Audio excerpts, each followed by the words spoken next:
Hello guys, it's LazyBeast here, and today in this video we're going to take a look at patch 11.1.5 for World of Warcraft. There's a few big things coming in this patch, as well as some quality of life improvements, so let's take a look at all it has to offer. Let's start off with the Nightfall Scenario and the Flamed Radiance faction. So a brand new faction for this patch, located in Hallowfall. It's this faction's job to repel the Sureki forces coming up from Ashkahet, and it's our task to help them, which is what the Nightfall Scenario is all about. Now, this is a scenario that happens every hour on the hour, and it's very similar to previous events that we saw, for example, like the Time Rifts in Dragonflight.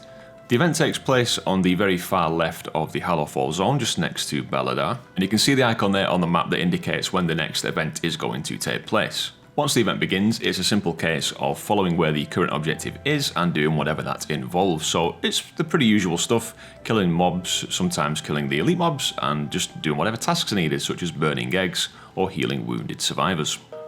On the PTR, the event was pretty easy to complete. There were only very few people taking part in it on the test realms, so on the live servers you can expect to find big groups of people doing this event. Now this will be a pretty good way to gear up your ults as well, because you can get champion gear from doing this, as well as many other rewards. So this faction only actually has 10 Renown levels, and this is where we're going to be able to get our hands on the white and the purple recolors of the Arathi armor sets, which is going to please a lot of people. We also have a lovely new Lynx mount to look forward to attaining, and some toys and pets and the usual stuff. So as well as the armor sets looking really nice, they do also provide that benefit of being actual gear and not just cosmetic. So like I say, great way to gear up ults or any new characters. As well as the main Nightfall event scenario, you do also get some quests to go and complete in the Hallowfall zone itself, and these are called incursions. We're not sure yet whether these will be weekly or daily quests. I will be doing a separate video that goes into more detail on the Nightfall event and all of the rewards that you can get from doing this, so stay tuned for that one. Next on the list of upcoming content is the Dastardly Duos event. Now this is a brand new 6-week event, and we basically get to go into the arena, the one that we found in Undermine, the new zone, and fight animatronic versions of past bosses in dynamic paired encounters.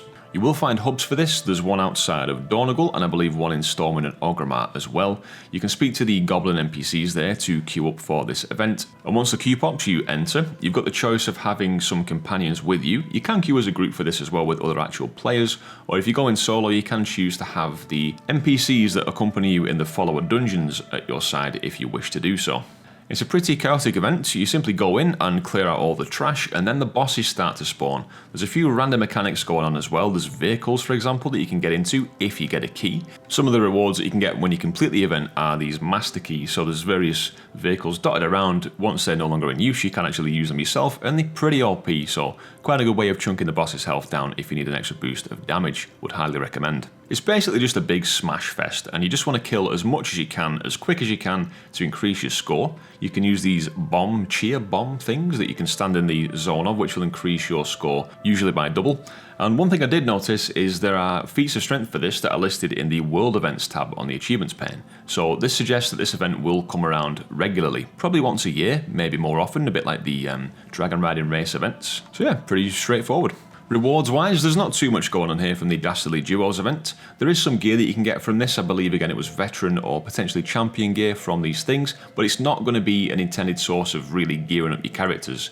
Some things you can get from this are a couple of toys. You've got the Dastardly Duos banner appearance, and you've also got a winner's podium that you can pop down anywhere and jump on and show off how high score you got. You've also got the Dastardly Pinch Zapper Polearm Transmog, as well as some Dastardly Epaulet Shoulder Armor Recolor Transmogs as well, and you unlock those by getting some different achievement ranks unlocked and getting higher and higher scores.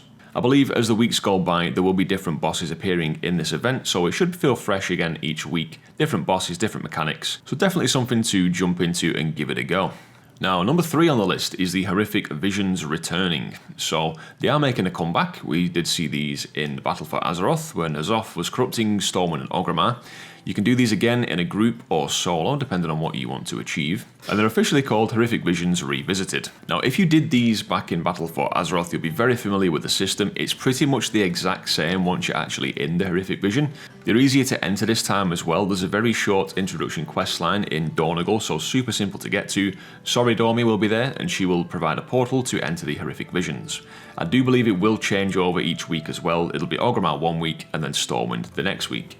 As far as entry currency is concerned, we're not quite sure because on the PTR you were simply able to enter as many times as you wanted to, but back in BFA we did need to get an item, I believe it was called the Vial of Coalescing Visions. Those were not present on the PTR, so again you may be able to just farm this as many times as you wish to do so. Instead of corrupted mementos, we will earn displaced corrupted mementos, and we can exchange those for mounts, toys, transmogs and weapon enchantments, which are rumoured to be the actual corruption effects that we got back in BFA. You might remember popular ones such as Twilight Devastation and Infinite Stars.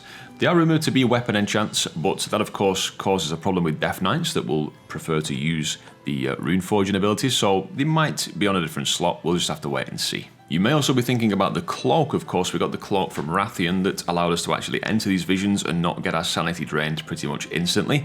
But do not worry, you do not need to get another cloak and level it up. It does, however, return as an appearance, so you can buy this for displaced corrupted mementos if you didn't unlock the appearance back in BFA, which is something I have seen over time quested because it is currently unavailable. The mask system is still present, so you can activate masks when you unlock them, which you unlock by simply just doing the visions over and over again. And once you activate these masks, they will make the horrific vision scenarios a bit more difficult. They add various mechanics to it, but of course, if you increase the difficulty, you will get better rewards. The actual gear rewards you can get from horrific visions this time are going to be heroic level raid equivalent pieces, so gear on the hero track. But there is veteran and champion gear available for completing ones on the lower difficulty. This is a feature that I will be definitely doing some more guides on, so again stay tuned for those coming up on the channel. Now, next up on the content releasing is the Cooldown Manager UI feature. So Blizzard basically implemented their own weak aura system into the game. This is going to be great for people that don't like to use add-ons and that just want the base UI. And after some initial testing on the PTR, it does actually seem pretty good. It's quite nice. You can customize it in pretty much every way you should be able to, such as changing the position, the size, the scale, the number of rows and columns on the bars, and where you would like each element placed. Will it completely replace weak auras? Probably not, no, because that still has much more functionality than this does, but it's definitely a step in the right direction. Since edit mode was introduced to the game back in Shadowlands, I believe, this is something that has needed a bit more work, so this is a good step forward, in my opinion. There's also some more user accessibility features coming in, so colorblind options get some more settings, so you can change the colors for the item rarities, so again, a bit more accessible there. We've also got the Trading Post shopping cart, which was currently untestable, but you can now apparently add multiple items to your cart on the Trading Post and buy them all at once if you wish to do so. If you've got loads of tenders, not many of us do. You can also now rename guilds as well. So if you made a guild back when you were in your teens and now regret the name that you chose back then when it was cool, you can now change it, so fear not. And a quick visual update, Warriors rejoice because you did have your Warbreaker animation changed, which actually didn't really sit very well with the community because it had this kind of phantom weapon appearance crashing down. It did look cool, but it was a bit misleading because the animation happened much after the actual spell had gone off, so not great. So it has been changed to better reflect the identity of the spell. And then we also have this buff that's present on the PTI. It's called the Winds of Mysterious Fortune. Now this is to help players level quicker and to gain reputation much faster. It gives you 20% increased XP from level 10 to 80 and 200% reputation gain with the Dragonals factions and a bonus reputation gain to the War Within factions too. An interesting thing about this buff is that it says that quests and kills in Dragonals and Khazalgar have a chance to award mysterious satchels that contain equipment, cosmetics and combat XP and potions. And you've also got this bit there eligible for the daily bonus.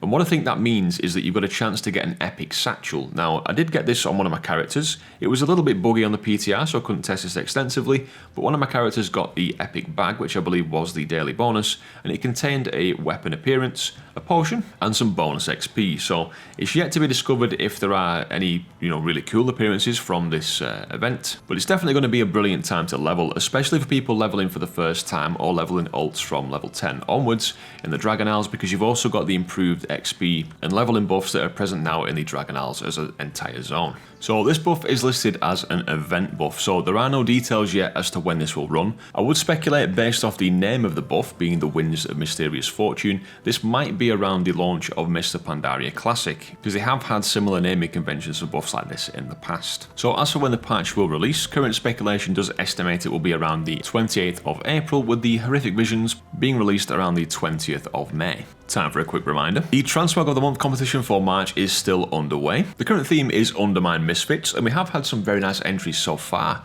but can you do better? If you think you can, do head on over to our website and submit your transmog in the group over there. The winner gets this sexy custom mug. So head on over there, submit your transmog for a chance to win. For any questions about posting and the rules, do head on over to our Discord channel and ask us in there, or alternatively, seek out the guide on the website. Submissions do need to be in before the 30th of March, so time's run out, guys. Get your submissions in.